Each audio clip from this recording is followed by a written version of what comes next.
Hello, everyone. My name is Hazel van der Vat, and this is our Drive and Skills Development Initiative.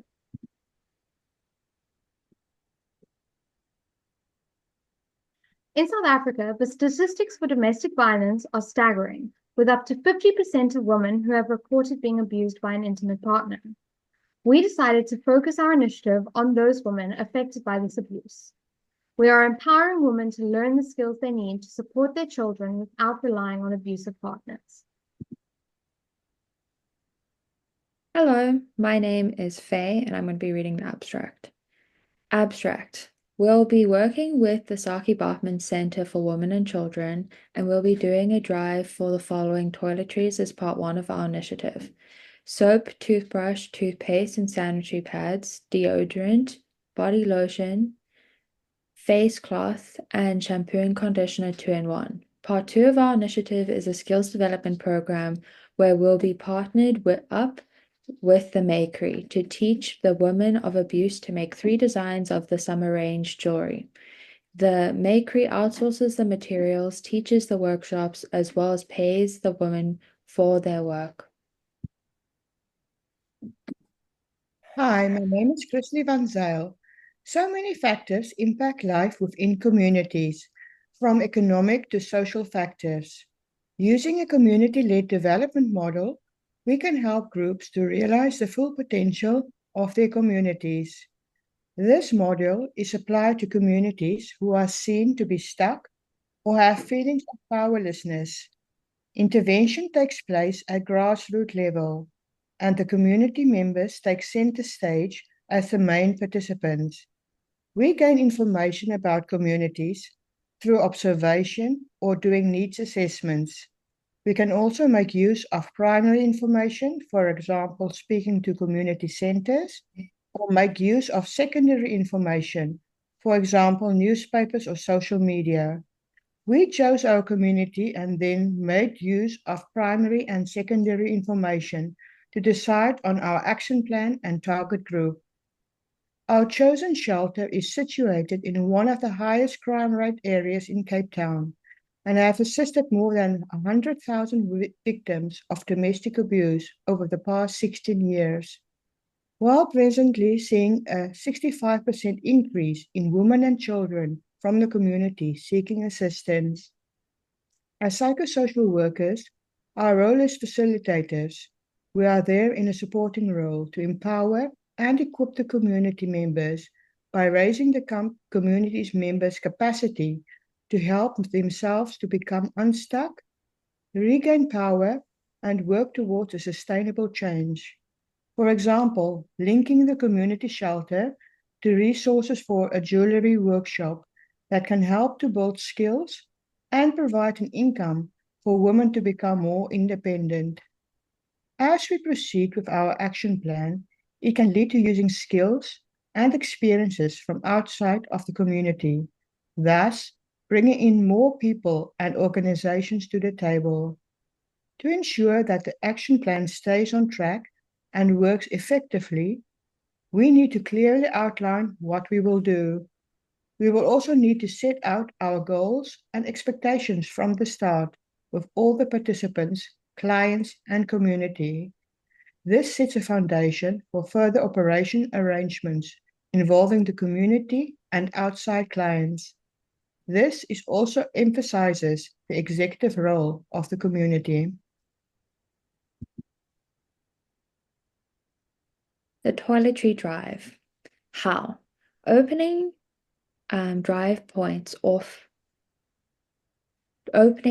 drop-off points at local churches, schools, or colleges. At these drop-off points, there will be a wooden crate with an acrylic top and a lock and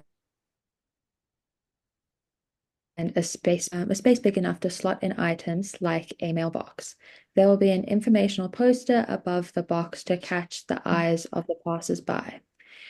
Creating a section on the Saki Bachman Center for Women and Children's website for a donation specifically for individuals who cannot donate to the drive drop-off points. Creating a social media awareness page in collaboration with the Makery and the Saki Bachman Center for Women and Children. why drive? In abuse situations, there is a need to flee your house and general place where the abuse is happening. There is little to no time to collect belongings when you are unable to get basic belongings such as toiletries to maintain hygiene, the lingering sense of abuse, and there is a sense of autonomy that is taken away. The Skills Development Program. Why did we use the Makery to collaborate with? The Makery is a local brand whom we have personal contacts with.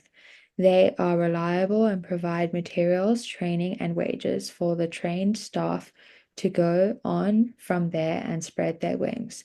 Since the initiative is in collaboration with another organization, it will be easier to hand over the initiative. To ensure that we get everything necessary for the drive, we will collaborate with the administrators or representatives of the local schools and churches who will be collecting the items for the toiletry drive. Additionally, we will collaborate with the employees of the SACAP Group Center, namely the director, Ms. Batchar, and the administrator, Ms. Abrams, to organize the logistics of the drive and to arrange the beading workshop. Furthermore, we will collaborate with Heidi Gresti, the owner and designer of the Makery, who will help organize the beading workshop, along with Lundi Kulu, who will lead the beading workshop, and Nozi Dongo, who will assist in running the workshop. The SACAP Group Center is located in Manenberg, Cape Town, which is a predominantly colored area with Black Africans making up the second biggest population. During the community intervention, we must consider the population's upbringing, culture, and religion. Most people in Manenberg are either Christian or Muslim, and subsequently, when collecting items for the toiletry drive, we must consider what sanitary items would be appropriate. It is because of this that we opted to collect pads instead of tampons, as tampons are often deemed inappropriate for religious and cultural reasons.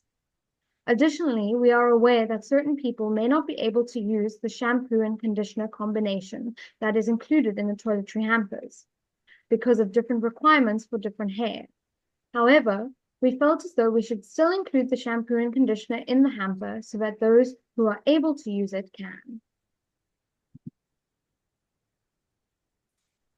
Hi, Melissa. My name is Janine Fillion. Ethical dilemmas are situations when a professional must choose between two sets of values or courses of action and choose the best ethical alternative. They need to weigh up the ethical principles that help determine what is in the best interests of the community. In order to avoid potential ethical dilemmas, we need to consider and treat these women of SACAP Group as unique individuals whose voices matter. We need to make sure their needs are addressed collaboratively and with sensitivity, and that they're encouraged, that their active participation is encouraged in a non-threatening space. It's important to understand and show warmth, respect, kindness, and empathy toward these women who are survivors of abuse and control. They must feel safe, heard, and empowered. It's important to be non-discriminative and culturally sensitive, being mindful and aware that the center embraces diversity and draws from a wide range of constituencies. For example, the neighboring townships, the farming communities, informal settlements, and areas like Constantia and Stellenbosch. We need to treat the participants' needs and the staff at SACAP Group's positions with respect to avoid potential harm and to make sure all are treated equally and fairly. It's important to receive informed consent so that the participants and staff are fully informed and know exactly what to expect and have given an opportunity to ask questions. It's also important to disclose to the participants what the plan is, making sure there are no empty promises and that we commit to what we have promised. Termination and handover is the final step of this intervention and project. It's important to prepare for termination at the get-go, for example, during the contracting phase. One must refer to the contracting agreement, including details of what will happen when implementing the project, the starting point and the end points. Make sure the objectives and goals have been achieved and all deliverables have been completed.